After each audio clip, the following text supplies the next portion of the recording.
Let's take an example on the previous video, what all numbers mean.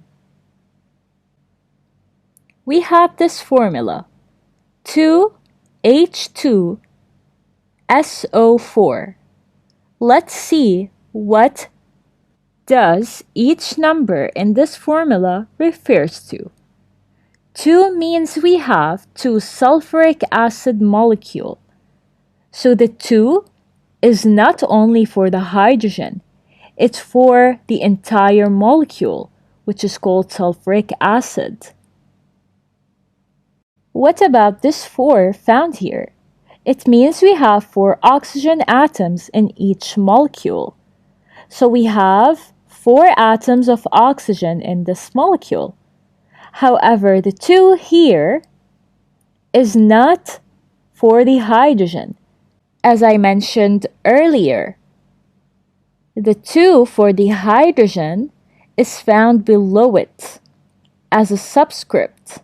So the big 2 is for the entire molecule called sulfuric acid, and the small 2 is for the hydrogen.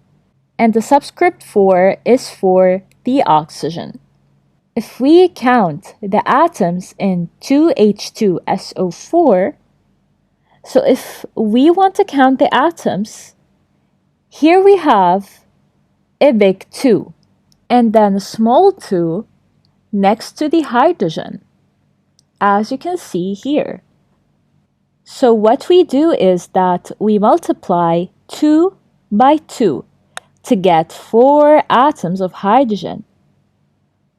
Sulfur doesn't have a number next to it, but we still have the 2 here, which is for the whole molecule. So sulfur has 2 atoms.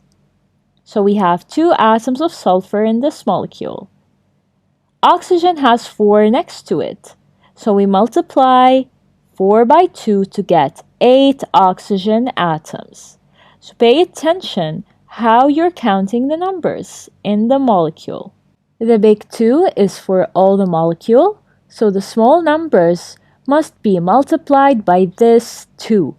Hydrogen has 2 below it, so we multiply 2 by 2 to get 4. Sulfur has no numbers next to it, so we put 1. 2 times 1 is 2 atoms of sulfur, and oxygen has 4 below it, so 4 times 2 is 8 oxygen atoms.